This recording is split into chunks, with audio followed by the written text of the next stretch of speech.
Welcome to Whispers in the Dark. If you're someone who finds themselves drawn to the strange, the eerie, and the truly unexplainable, you've come to the right place.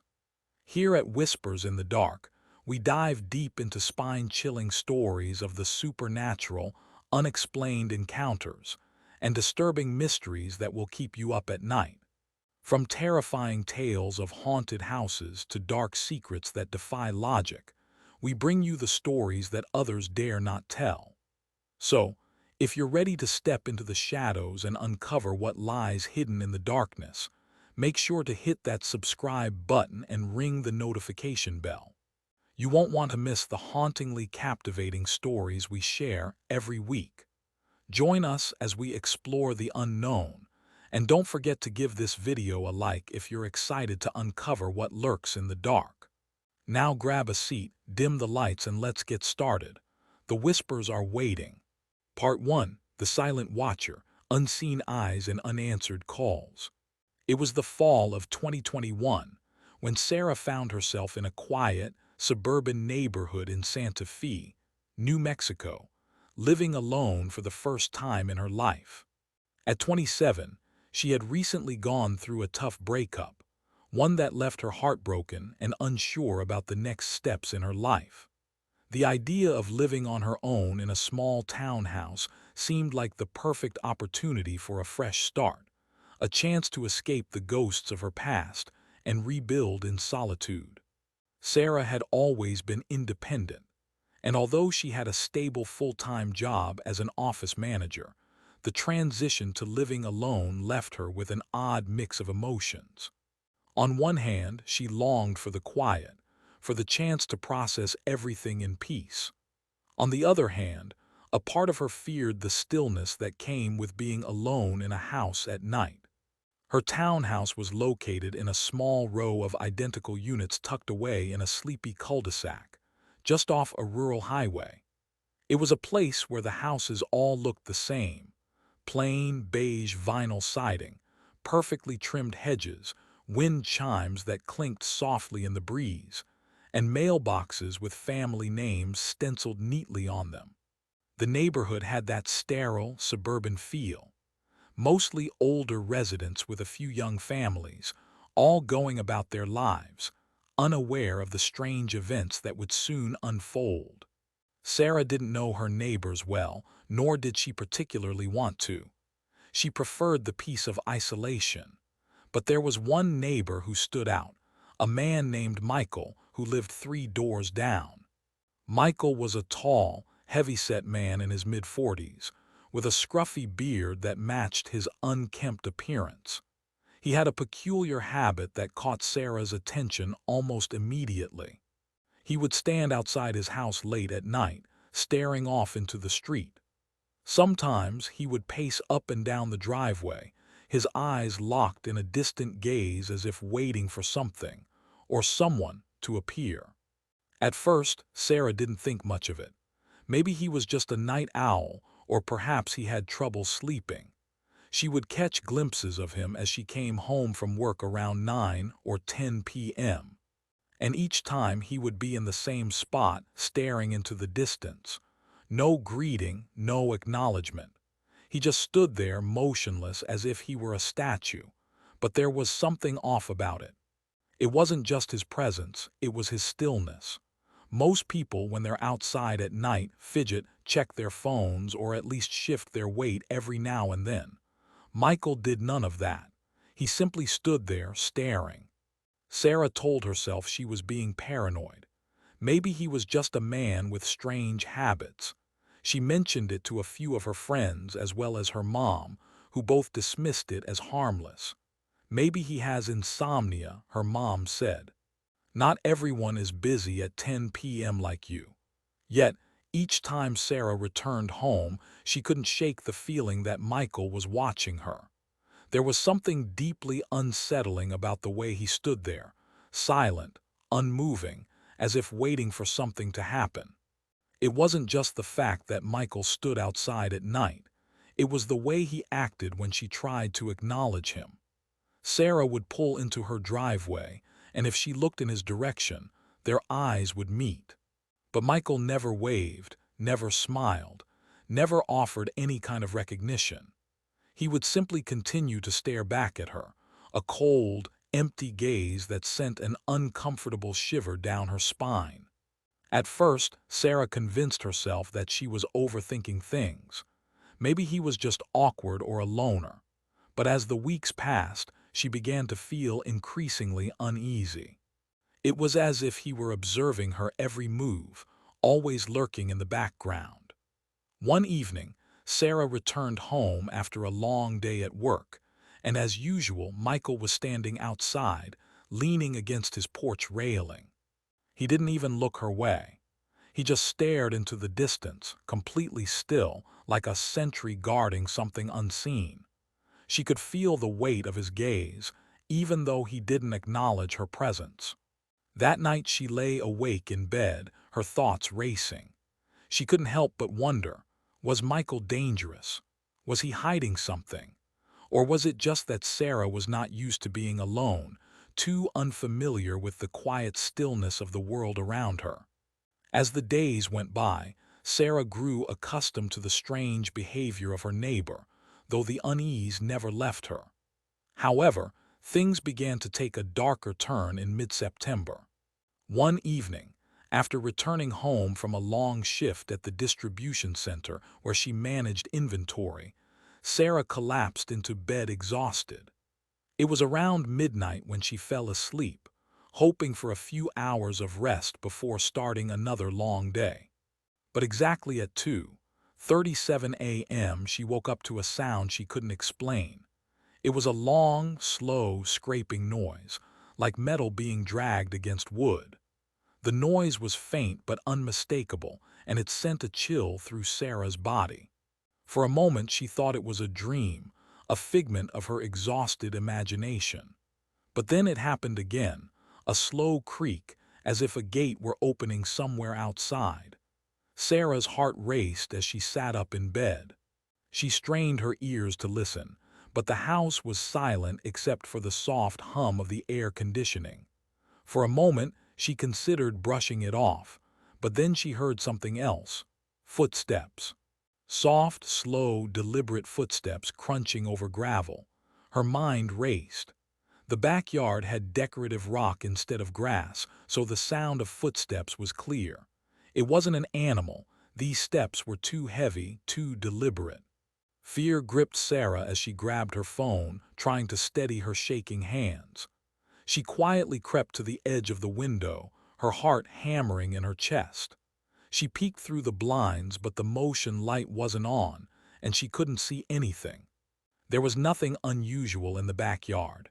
She felt the cold, creeping sensation of someone watching her from the darkness. Part 2. The unseen forces, the sounds of an intruder. The silence of Sarah's townhouse seemed to deepen each night, especially after the unsettling encounters with Michael, the neighbor who never moved. Each night she'd pull into the driveway, glance up at his window and expect to see him standing there. And every time there he was, frozen, staring out into the dark. But it wasn't just his presence that unnerved her. It was the stillness that followed him everywhere. Sarah couldn't explain it, but there was something almost unnatural about his behavior. It wasn't that he simply stood in his driveway. It was the fact that he never flinched, never moved.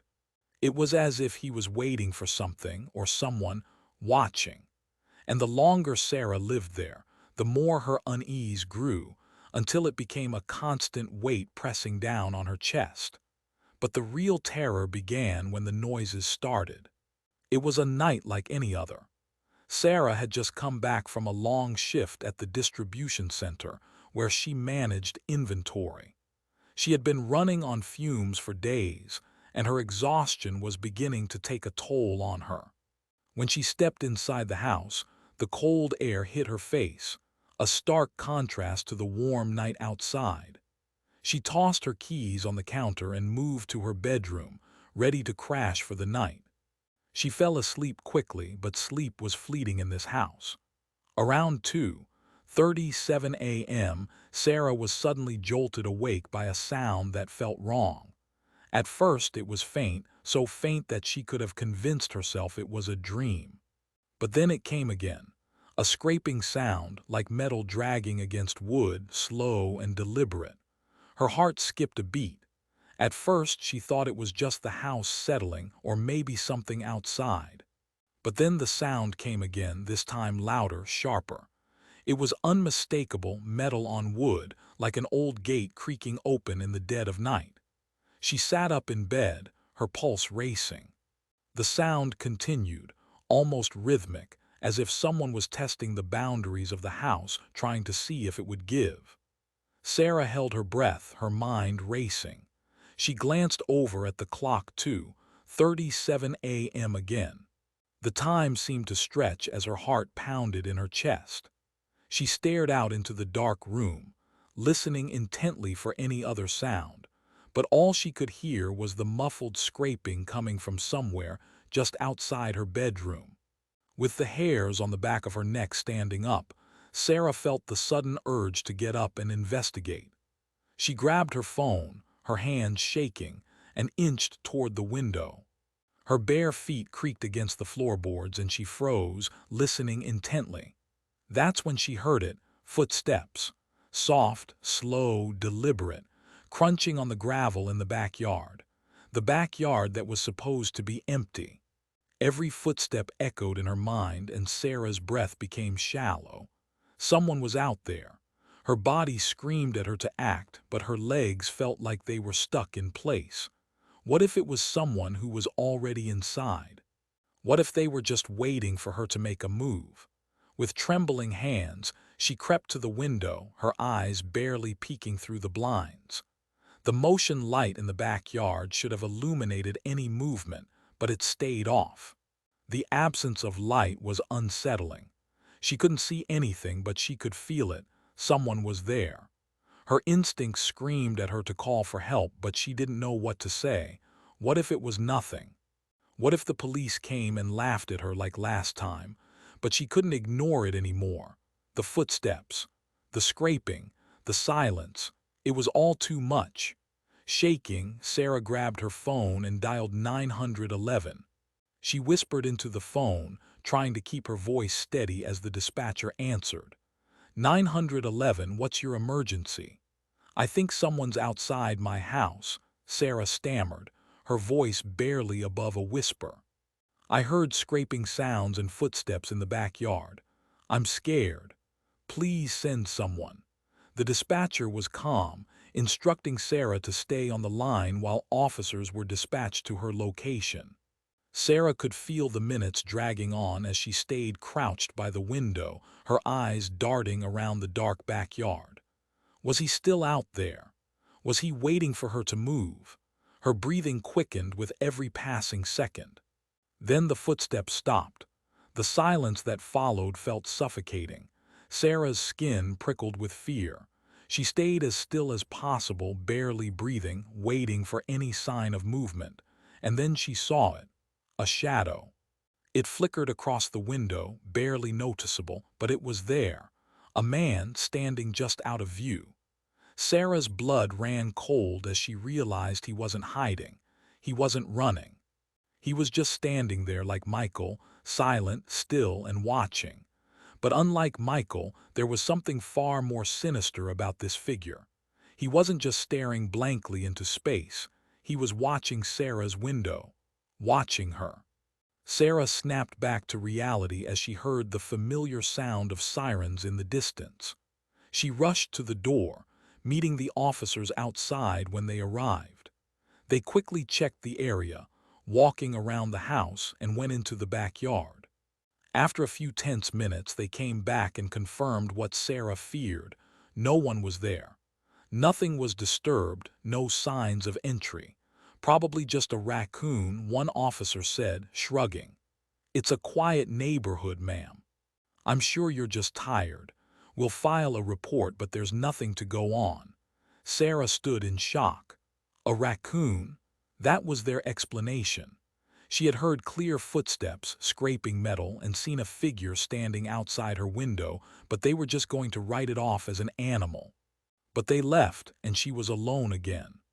The next morning, Sarah couldn't shake the feeling that something wasn't right. She stepped into the backyard, her heart pounding with a sickening sense of dread. She walked over to the gate, and that's when she noticed something. A small stone, the size of a paperback book, wedged under the edge of the gate. It was placed there deliberately, as if to stop the gate from closing all the way, to allow someone to slip through without being noticed. Her stomach twisted. Whoever had been out there didn't just wander in. They had planned it. This wasn't just some animal or random event. Someone had been watching her and they were planning to come back. Part 3. Fear in the Shadows. The growing paranoia. The stone beneath the gate was just the beginning. As Sarah tried to shake off the nagging feeling that someone had been in her backyard, she couldn't escape the growing unease that clung to her like a heavy fog. For the next few nights, she lay in bed wide awake, eyes darting toward the window with every creak of the house. Each time the wind howled or a branch scraped against the siding, her pulse would spike, and her mind would race with thoughts of the man who had been watching her. She couldn't shake the feeling that someone was waiting, watching her every move. Every time she walked into her backyard, she felt eyes on her, even if no one was there. It was as if the house, the very walls around her, had become a trap.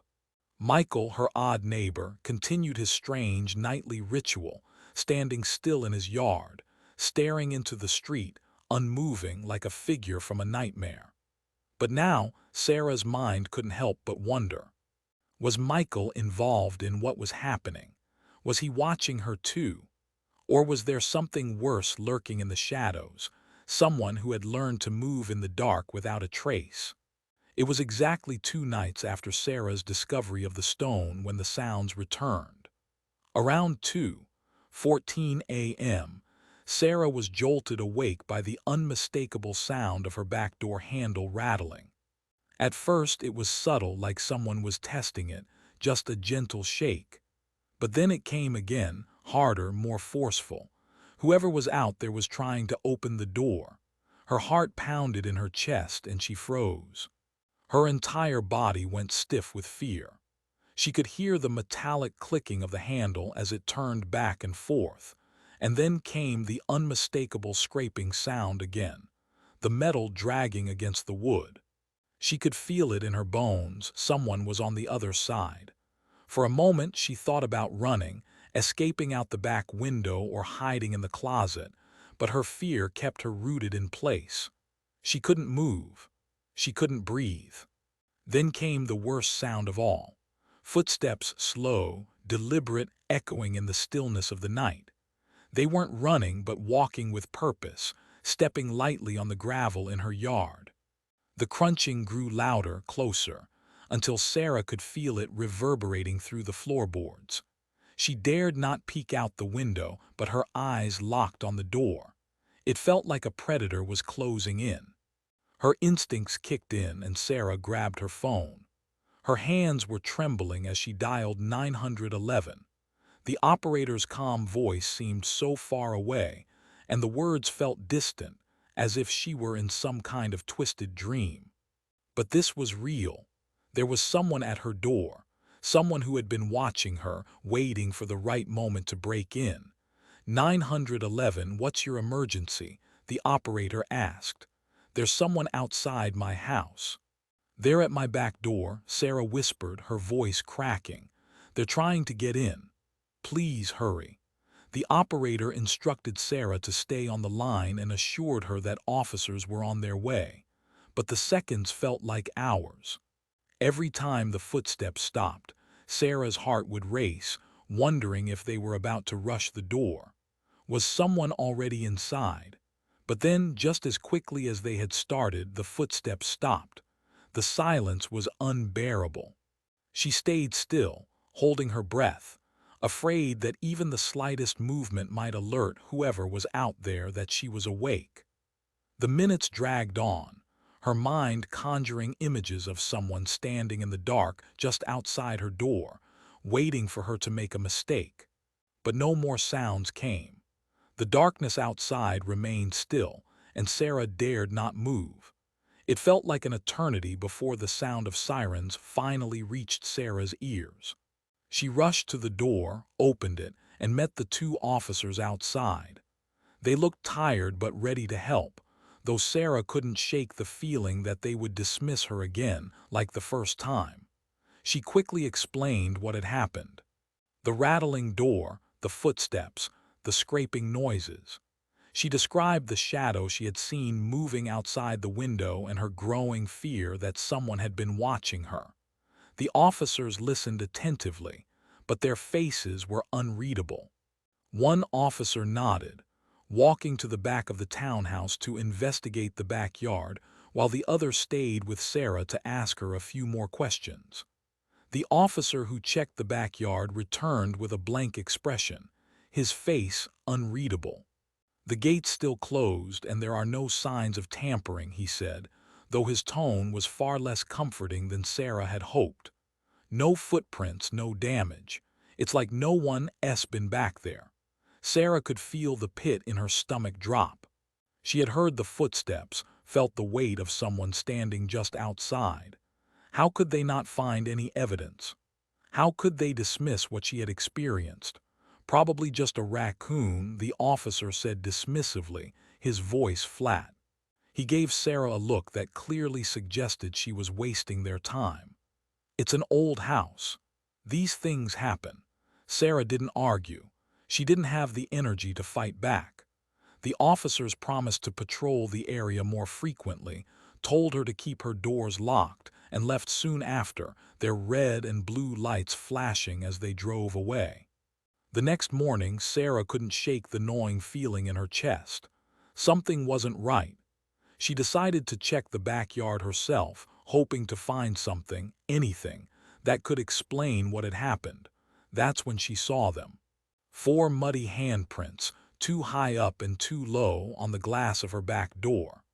Her heart skipped a beat as she stared at the handprints, unable to comprehend what they meant. They were too distinct, too deliberate to be from an animal. Someone had pressed their hands against her door, not just once but long enough to leave a lasting mark.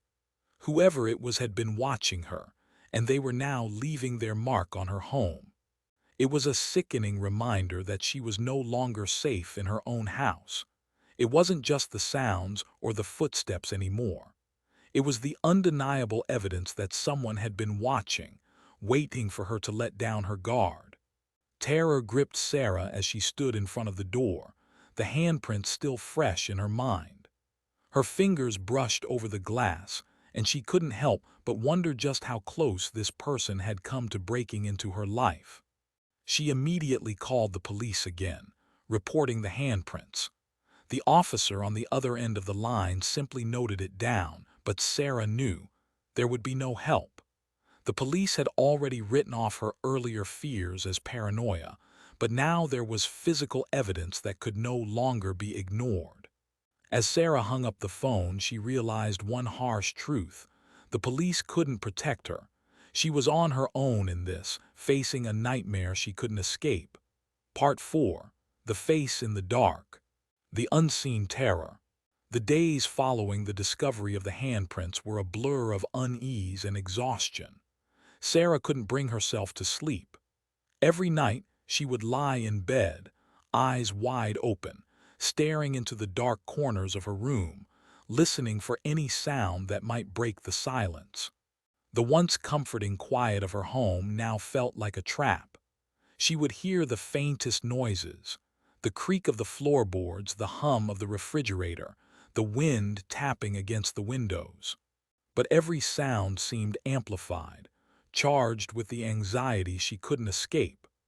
Every time she closed her eyes, the image of the muddy handprints on the back door flashed in her mind, followed by the ghostly sensation that someone was still watching her. Sleep became a rare luxury. Sarah's mind raced in circles. Was she overreacting? Was it just the stress of being alone? Or was she truly being stalked by someone who knew every move she made? But then, around 2:00 a.m. one night, the familiar pattern repeated itself. bringing with it the terrifying realization that her worst fears had come true. It was that night. As Sarah lay on her bed, staring at the ceiling, she thought she heard something, a faint tapping, as if someone was gently rapping at the glass door. It was subtle, so soft that at first she thought it might just be the wind again or maybe the house settling. But then it came again. This time more deliberate, harder. 3 distinct knocks. She froze, her blood turning to ice. The knocking was unmistakable. Someone was at the door. Someone who had learned how to move silently through the night. Her breath caught in her throat as she quietly sat up in bed, trying not to make a sound. The knocking continued for a moment, then stopped. Then there was a slow, deliberate dragging sound like someone was scraping something along the ground. She held her breath. Her mind raced. The gate. The back gate had never been fully shut. Could they be using it to get in again? The silence was oppressive. Sarah's heartbeat thudded in her chest as she tiptoed toward the blinds. She could feel a cold sweat trickling down the back of her neck. Her hand was shaking as she carefully lifted the blinds just enough to see outside. What she saw sent chills down her spine. At first, it was just a vague figure, moving with deliberate slowness. But then it shifted. The outline of a man, tall, broad-shouldered, moved across her yard. His face was hidden in the shadows, but there was no mistaking it. He was looking directly at her window. The instant their eyes met, time seemed to freeze. She felt the weight of his gaze through the glass, like a heavy hand pressing down on her chest. He didn't move, didn't flinch. He just stared. Sarah's heart pounded so loudly in her ears that she thought it might drown out the sound of the footsteps moving away from her window. The man wasn't running, nor did he try to hide. He simply stood there, staring. It was only when he slowly backed away into the darkness that Sarah felt herself exhale, barely. She could still feel the weight of his gaze on her skin, like he had carved his presence into her very soul. Shaking, Sarah immediately reached for her phone. Her hands were slick with sweat as she dialed 911 once again. "This is 911, what's your emergency?" The operator asked, her voice calm, almost too calm. "There's someone outside," Sarah whispered, her voice cracking. I saw him again. "He's watching me and I don't know what to do." "Ma'am, we've already dispatched officers in the area. Stay inside and make sure all doors and windows are locked. We'll have someone come by shortly." She stayed on the phone, but this time, the words felt empty. She didn't need the police to come again and tell her that there was nothing they could do. She didn't need more officers dismissing her fears as paranoia. After all, she had already seen him. The man who wasn't just a passerby, the man who had been watching her for days, standing outside, lurking in the shadows. The police arrived 20 minutes later, but by that time the man was gone. As expected, they found no signs of forced entry, no footprints, no trace of anyone near the house. Nothing. They reassured her once more to keep the doors locked and to stay vigilant. As Sarah closed the door behind them, a sickening sense of dread washed over her. The silence in the house felt too thick, almost suffocating. The presence outside, the watching eyes, it wasn't over. Later that night, Sarah sat in her living room staring at the dim glow of her phone screen. She couldn't stop shaking. What if the police couldn't help? What if this man was closer than she thought? Then she heard it. A slow, creaking sound. It was coming from the hallway. Sarah's mind went blank with terror. She had locked all the doors, secured every window, she had taken every precaution. But the sound was unmistakable, footsteps, and they were coming closer. Her pulse raced as she slowly stood up, her legs feeling like they were made of lead.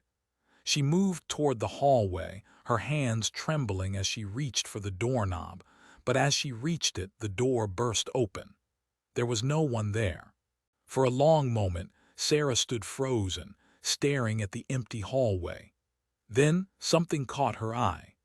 A small scrap of paper was lying on the floor right in front of the door, as though it had been slipped under from the outside. With trembling hands, Sarah bent down and picked up the piece of paper. Her eyes darted across the cryptic, handwritten message. "You can't run. You can't hide. I'm already here." Her blood ran cold as the words seemed to echo through her mind, a dark promise, a terrifying reality she could no longer escape.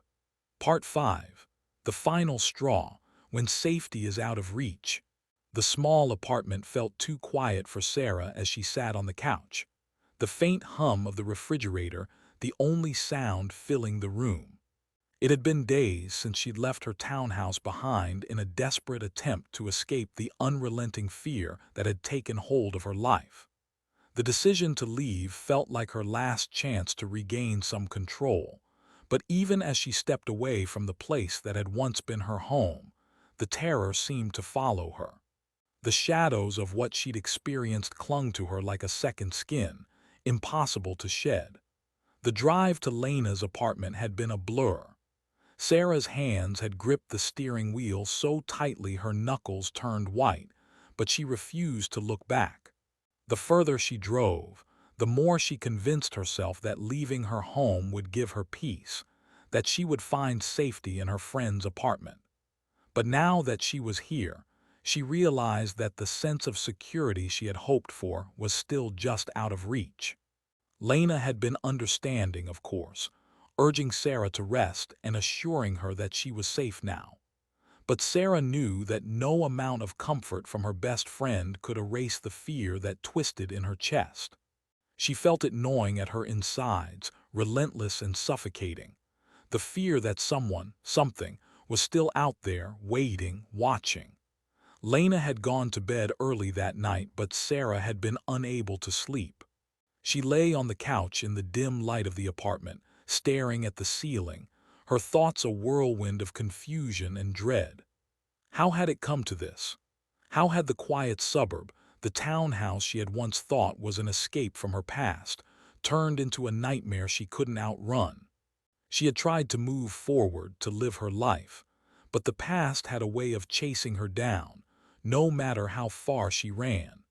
The fear she had felt in her townhouse had only grown since she left.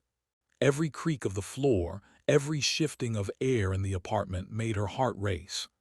Every time she heard a car pass by or footsteps outside the door, she tensed, expecting them to stop. But nothing ever came. The emptiness of the apartment, once comforting, now felt suffocating. It was as if the walls themselves were closing in on her. The longer she sat there, the more she felt the oppressive weight of something, a presence, an energy looming just out of sight. It wasn't a physical thing, not something she could touch or see. It was a feeling, deep in her bones, that made the hairs on the back of her neck stand up. She was not alone. The clock ticked steadily, but Sarah couldn't shake the feeling that time was moving differently now. The hours seemed to stretch, one after another, without end. She felt as though she had been awake for days, her body exhausted but her mind trapped in a constant state of hyper-awareness. Then around 2:00 a.m. it happened. The knock on the door was loud, sharp, and insistent.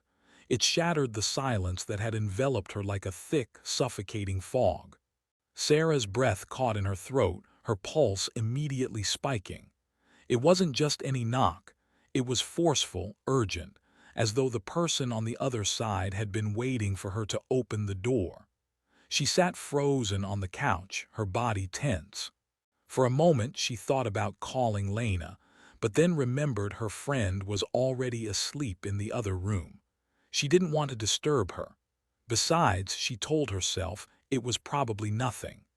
Just someone looking for a neighbor or maybe a mistake. But the fear kept gnawing at her, eating away at her resolve. Another knock came, louder this time, followed by a third. This one was almost deafening. The sound was unmistakable. It was someone trying to get in, trying to force their way past the thin barrier that separated Sarah from the world outside. She stood up, heart pounding in her chest. Her first instinct was to call the police. But before she could reach for her phone, she froze. The second knock didn't come from the door. It was coming from somewhere else. The hallway outside Lena's bedroom, maybe, or the other side of the wall. It was distant, but it was unmistakable. The slow, deliberate sound of footsteps, heavy and dragging. The kind of footsteps someone makes when they're not in a hurry, when they want you to hear them. Sarah's hand trembled as she clutched her phone, the words of the dispatcher from her earlier calls echoing in her mind. What could they do? The police had already come to her townhouse and found nothing. They had dismissed her fears, told her it was just a raccoon, or worse, insinuated that she was imagining things. She didn't want to be that woman again, the one who was seen as paranoid or crazy. The footsteps stopped, but the silence that followed was even worse. In the oppressive quiet, Sarah thought she heard breathing, slow and steady, like someone waiting just beyond the walls, waiting for her to make the next move. Her blood ran cold. Was it Lena? Had she gotten up to check on her? No, the breathing was wrong. It wasn't from the room she was in. It was from somewhere else closer, too close. For what felt like an eternity, Sarah stood there, unable to move, her mind spinning with terror. The apartment suddenly felt like a trap, every corner closing in on her. Every shadow seemed to deepen, every creak of the floorboards seemed to magnify in the stillness. Then the knock came again, louder than ever, followed by the unmistakable sound of scraping. Something metal dragging across the floor, moving toward her. Her mind screamed at her to run, to get out, but her legs refused to move. She couldn't breathe. The air felt thick, heavy with dread. The door to Lena's room opened, and Sarah's breath caught in her throat. She hadn't heard Lena move, hadn't heard her get out of bed, but now there she was, standing in the doorway, her face pale and confused. "I heard knocking," Lena whispered, her voice unsteady. "Was that you?" Before Sarah could respond, the doorbell rang. Not a knock, a loud, shrill bell echoing through the apartment. Sarah's eyes widened. Who was outside? What was happening? She felt like the walls were pressing in around her. Lena moved toward the door, but Sarah grabbed her arm, her voice barely a whisper. "Don't open it. Please, something's wrong. I can't explain it. I don't think we're alone."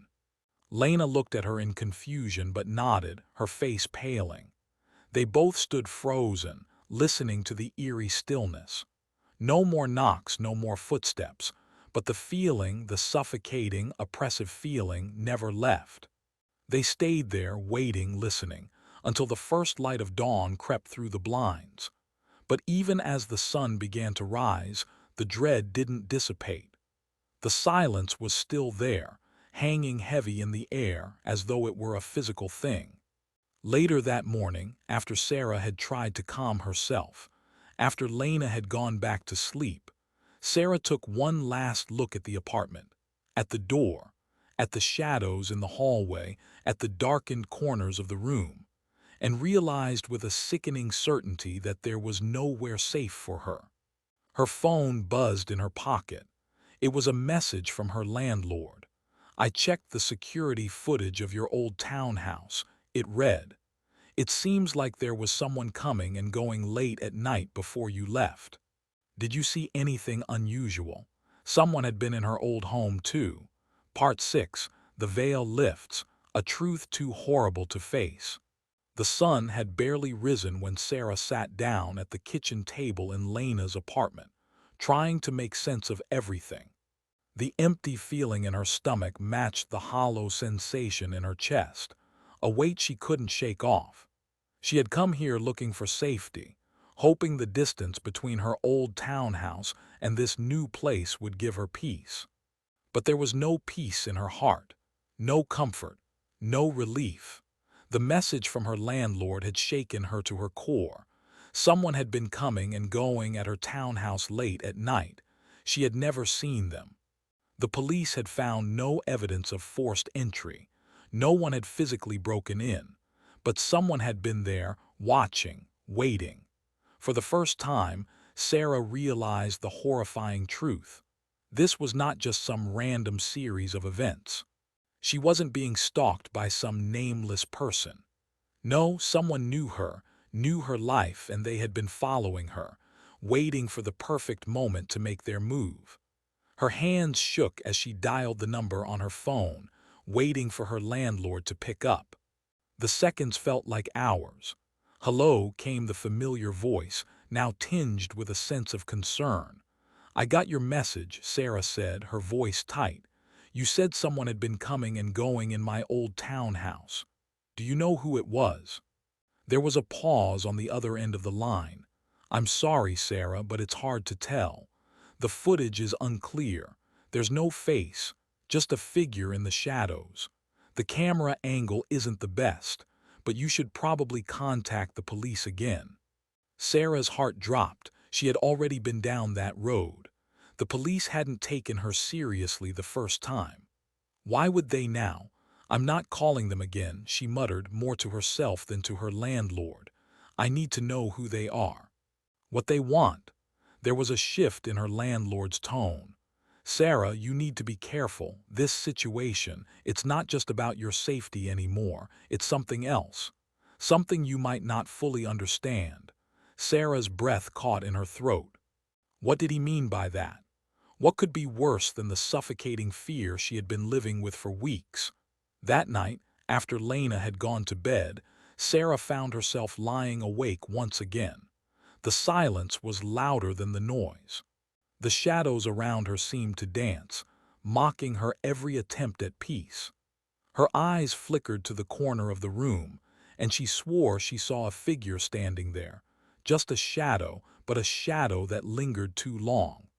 The unsettling sensation that someone was watching her didn't stop when she was awake. It only intensified in the darkness. She turned over, desperate to shake the feeling off, but it was as though the night itself had eyes. A sudden thought struck her. Had she ever really escaped? Sarah hadn't heard any sounds of scraping or footsteps in the apartment lately. The knocks, the figures in the window, all had disappeared in the last few days. But there was something in her gut telling her that it wasn't over. This wasn't a simple stalker. It wasn't just an obsessive man lurking in the shadows. Her mind raced back to that first moment when the figures, the shadows, the whispers started. It wasn't just a physical presence, it was something darker, something older. The town, the house, the space she had occupied had never been truly hers. It had always been alive with something else, a presence that never fully left. Her eyes scanned the room, the dim light from the street filtering through the blinds. Was it possible that the house itself, the land, held something sinister? She'd heard about haunted places before, but she never imagined it could happen to her. She didn't believe in ghosts or spirits or anything beyond the natural world. But after everything that had happened, the truth was undeniable. She wasn't just being watched. She was being followed by something that had existed long before her. The next morning, after a sleepless night spent turning over thoughts of what she couldn't fully understand, Sarah drove back to her old townhouse. The sight of it from the outside still seemed ordinary enough. Just a small, quiet house with beige vinyl siding and trimmed hedges. But the unease in her stomach twisted tighter. The place had been the source of so much fear, and now, walking toward it again felt like stepping back into the mouth of the beast. Her footsteps were slow and deliberate, her heart pounding in her chest with every step. She had to know the truth. The house had a history, something in the walls, the foundation, something hidden beneath the surface. She could feel it. As Sarah reached the front door, she hesitated. She placed her hand on the cold doorknob, feeling a chill run through her. But before she could turn it, she heard something. A whisper, faint but unmistakable. It was as though the house itself was speaking, urging her to turn back. But she couldn't. She wouldn't. She pushed the door open, and the familiar musty air rushed out to meet her. It was dark inside, the blinds shut, the atmosphere heavy with years of dust and neglect. Sarah's eyes darted around the living room, the couch she had left behind, the kitchen counter, still cluttered with things she'd never bothered to unpack. Everything was frozen in time, a haunting reminder of the life she. And then she saw it. On the coffee table was an old photograph, one she didn't remember leaving behind.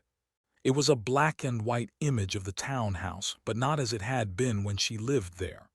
The picture was old, faded, the edges curling. But what made her blood run cold was the shadow standing in the background, a figure she recognized. It was the same shadow she had seen standing outside the house, watching her through the window. The figure was faint in the photo, but the resemblance was undeniable. Michael. She had never seen this photograph before. It was as if someone had been there before her, watching, waiting. The piece of paper she had found earlier, the one with the words written on it, suddenly made sense. I'm already here. The room around Sarah seemed to close in on her. The walls were suffocating. The floorboards creaked under her feet as she stepped forward. The house, once a place she thought she could return to, now felt like a tomb. There was something worse here than fear, a deep-rooted malevolence. Her heart raced as she turned to leave, her breath shallow, but as she reached the door, she stopped short. The front door was locked. She hadn't locked it. She was sure of it. Panic surged through her as she frantically tried to turn the doorknob, but it wouldn't budge. The lock had been engaged from the outside. Someone had locked her in. There was no sound now, no whispers. Just the deafening silence that filled the house. Her mind raced. She had to get out. There had to be another way, but then she remembered. The basement. The one place she had never dared to go. Sarah's feet carried her down the hallway toward the basement door. She didn't know why she was heading there. Perhaps it was some primal urge to confront whatever had been stalking her, or maybe it was the last remaining shred of courage she had left. She had already come this far, and there was no turning back. The basement door was exactly where she had left it, unassuming, mundane, yet it radiated a palpable darkness. Her fingers hovered over the doorknob, shaking, but then it swung open on its own, as if inviting her inside. The air down there was thick and musty, the faint smell of decay hanging in the air. The dim light from the single bulb flickered, casting strange shadows across the walls. But it was the silence. Then she saw it. The cordless phone on the small table, the one she had seen before in the footage from the security cameras, was sitting there, unused, collecting dust. She had never seen it before, but it was now placed exactly where she had found the stack of yellowed notebooks. The phone rang. Once. Without thinking, Sarah picked it up. It was cold in her hand. The voice that came from the receiver was familiar, soft and low. You shouldn't have come back. And then everything went black. Part 7, the final confrontation, a nightmare unleashed. Sarah's mind spun as she slowly regained consciousness. The first thing she noticed was the intense cold. It was as though the very air around her had turned to ice. The phone was still pressed against her ear, the quiet hum of static filling the silence, but no voice followed. Her hand trembled as she tried to pull the phone away, but it was almost as though someone, was holding it in place. She tried to stand, but her legs buckled beneath her, and she fell to the floor with a soft thud. The basement, now fully visible to her, was different. It felt as though the walls were closing in, the shadows too thick, too oppressive. Was it always like this? Sarah blinked, her vision still foggy, but she could make out the familiar contours of the basement. The same old shelves, the dusty crates, the mysterious table with the phone. But now, in the dim light, something else caught her eye. A figure. It was a shape, standing motionless in the far corner of the basement, watching her. Its features were too blurry, too indistinct, but she could feel its gaze on her. Cold, empty, and penetrating. Her body went rigid with fear. She wanted to scream, but her voice felt trapped inside her throat. Slowly, the figure stepped forward, its movement eerily smooth, like a shadow walking on its own accord. It didn't make a sound. It simply glided toward her, and Sarah could hear her heartbeat thundering in her ears as the figure came closer. Then she saw it. It was Michael, the man who had been lurking in her neighborhood, the one who had watched her for so long. But this was not the man she had once seen on the street. His features were twisted, his eyes hollow, and his mouth stretched into a grotesque grin that seemed to stretch too wide. The skin on his face was stretched taut, as if it had been pulled over bone. He was smiling, but it wasn't the smile of someone alive. It was the smile of a thing that had no soul. "You should have stayed away, Sarah." His voice was like gravel, rough and unnatural. It felt like it came from everywhere and nowhere at once, echoing off the walls of the basement. Her breath hitched. Was this real? Was this happening? Michael's figure came closer, his feet silent on the cold concrete floor. Sarah couldn't move. Her legs wouldn't obey her. The room seemed to spin around her, the walls contracting with every breath. What was he? Who was he? "You're in my domain now, Sarah."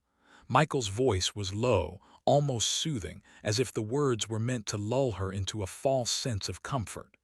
"This house, this place, it's mine. It always has been." Sarah shook her head, trying to push the words away. She had to be dreaming. This couldn't be happening. It wasn't possible. But as Michael stepped into the flickering light, his figure solidified. The truth became clear. This wasn't a man, not anymore. He had been something else, something darker, something tied to the very fabric of this house. This town, the strange occurrences, the inexplicable terror, it had all been leading to this moment. He wasn't a stalker. He wasn't a lonely neighbor. He was a vessel for something far more ancient, something that had never truly left the house. Michael was part of the curse of this land. His twisted, decayed form was merely the result of a darkness that had been festering for years. This was the force that had been watching her, following her every step. "You think you can run from me? From this?" Michael's grin widened, his eyes glinting with malice. "This place, Sarah, is more than just a house. It's an anchor, a barrier between the living and the dead. And you've crossed that line." The realization hit her like a punch to the gut. She was never meant to leave. Her mind screamed at her to run, but she was frozen in place, unable to escape the suffocating grip of fear. The room seemed to shrink further, and the shadows around her deepened, swallowing every scrap of light.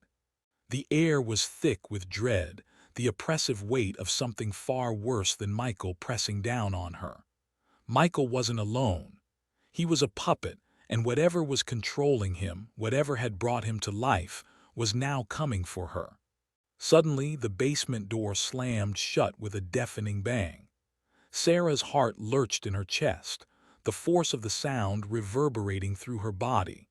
She spun around, her eyes wild, looking for an escape, but there was nothing. The basement had never felt smaller. Every inch of the space felt like it was closing in, like the walls were creeping inward, suffocating her. Sarah's vision blurred as her panic escalated. She had no way out. She had no weapon. No way to fight. Michael took another step closer, his grin widening. "You don't understand yet, do you?" With a final step, he was right in front of her, so close that she could feel the chill of his presence, like ice pouring through her veins. His eyes were empty, hollow, like pits of blackness where life once resided. And then he whispered one final, horrifying truth. "You've already become part of this place." The ground beneath Sarah seemed to shake, the walls warping and twisting. The air turned thick, pressing against her chest until she couldn't breathe. Her head spun. The house was alive. It had always been alive. In an instant, Sarah realized what had been happening all along, the shadows, the whispers, the feeling of being watched. She had been chosen. Her body trembled violently as the truth seeped into her consciousness. The land she lived on was cursed, the spirits of the dead trapped within its very soil. And Michael was merely one of many, a vessel for the dark forces that had lingered far longer than anyone could remember. The door to the basement rattled as though something was trying to break through from the other side. But it wasn't the door that frightened Sarah. It was the shadows creeping out of every corner of the room, thick and curling like tendrils reaching for her. A sudden voice, her own, echoed in her head. It wasn't a memory or a thought, it was something deeper, an instinctive warning. The same fear that had followed her, the same oppressive presence, had given her one final choice. She could surrender. She could become part of the darkness, an eternal part of the curse, or she could fight. But she knew now more than ever that the fight wasn't just for survival, it was for her very soul. The shadows crept closer and the temperature in the basement plummeted. Her breath was visible in the air, a cloud of mist that froze her lungs. And then Sarah heard it, the faintest whisper, carried on the wind that seemed to come from the floor beneath her. A name, her name. Her soul was at stake. The light flickered, but Sarah knew what she had to do. With trembling hands, she reached for the broken cord of the phone, her heart thumping in her chest as the shadows drew nearer, the cold pressing harder. She had no weapon, no allies, but she had one thing left: her will. Her breath hitched as she pulled herself to her feet, facing Michael, the empty vessel who had once been her neighbor. She didn't understand everything, but she understood one thing clearly. This was her fight now. And as the shadows closed in, she made her choice. The end, or is it? The final reflection. A journey of fear, realization, and survival. The story of Sarah's descent into a terrifying nightmare began like any ordinary life, seeking independence, a new beginning, and a sense of personal freedom. She moved into her townhouse in a quiet suburban neighborhood, hoping the silence and solitude would give her peace and space to heal from a difficult breakup. However, what began as a quiet retreat soon turned into a living hell. The house, seemingly a simple and safe place, became the epicenter of Sarah's terror, a place where she could no longer feel safe, no matter how hard she tried. At first, the strange occurrences were subtle. The eerie figure of a neighbor standing outside, watching her, the strange noises at night, and the undeniable feeling of being followed. The fear started as an uncomfortable suspicion, but gradually grew into an overwhelming presence that she couldn't escape.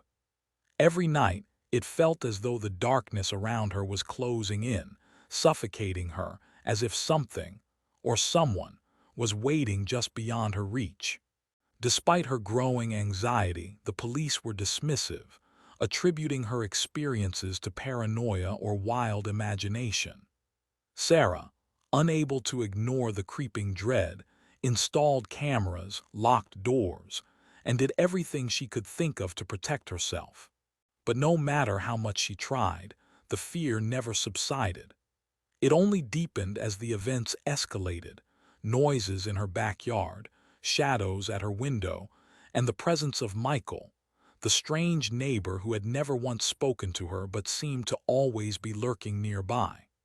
Each encounter, each mysterious event, chipped away at her sense of safety. The truth, however, was far more horrifying than Sarah could have imagined. It was not a random stalker, not a man driven by obsession, but something far darker: an ancient, malevolent force tied to the very house she had moved into. The figure of Michael was not simply a man. He was a vessel, a puppet controlled by a force that had been dwelling in the land long before Sarah arrived. This house, this seemingly innocent place, had become a prison, a barrier between the living and the dead. Michael, a seemingly harmless neighbor, was merely the most recent victim of this curse, manipulated by something that had been waiting in the shadows for far too long. The horror reached its peak when Sarah discovered the truth. She had become part of something much bigger than herself. Her house, her neighborhood, and the very land were steeped in an ancient darkness, a curse that had been passed down through generations. Michael was just one of many, a pawn in a game far beyond her understanding. And in the end, Sarah realized that she wasn't merely being watched. She was being chosen, a victim of a force that had claimed countless lives before hers. Despite the terrifying truths revealed to her, Sarah did not succumb to the darkness. When faced with the terrifying reality that her soul was at stake, she found a final reserve of courage. The fight wasn't just for survival, it was a battle for her very soul. With her mind racing, she made a final choice: to stand against the darkness that had haunted her and face the evil force that controlled the very house she once called home. In a final confrontation with Michael, Sarah discovered the true extent of the curse and the horrifying power it held over the land. The choice she made that night wasn't just about fleeing from terror. It was about facing it head-on, confronting the horrors in her life, and ultimately breaking the cycle that had kept her trapped. The terror didn't stop with Sarah's realization. It only deepened the complexity of her struggle. What was once just a place to live became a battleground, a fight for freedom, for survival, and for identity. Sarah's journey was not just one of fear, it was one of transformation. She learned that the true source of her terror wasn't just the physical manifestations of fear, but the emotional and psychological hold that the darkness had over her. She realized that the journey she had been on wasn't just about escaping the physical threat. It was about finding inner strength in the face of overwhelming fear. The profound lesson: facing your fears and breaking free. Sarah's experience is one of terror, yes, but it also carries an important lesson. A lesson about the nature of fear, control, and the courage to break free. It's easy to become consumed by fear when we face the unknown, when we feel trapped by circumstances beyond our control.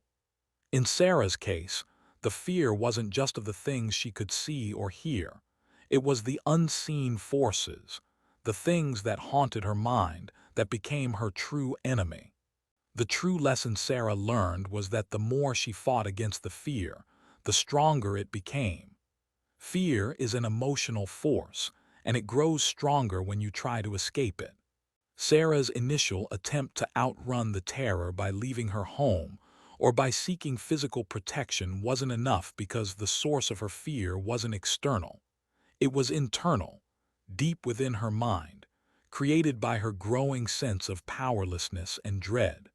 True strength lies not in running away, but in facing your fears head-on, in acknowledging the terror and refusing to let it define you. Her journey is a metaphor for how we often deal with the challenges in our own lives.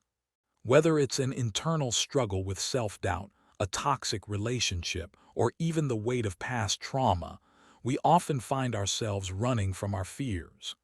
We may try to suppress them, ignore them, or avoid them altogether, thinking that if we leave the situation, we can escape the pain. But just like Sarah discovered, the more we try to outrun fear, the more it follows us, taking on different forms until it becomes an insurmountable force. The turning point in Sarah's journey came when she faced her fear directly. She stopped running. She confronted the darkness in her life, acknowledging that it was part of her experience but that it didn't have to control her.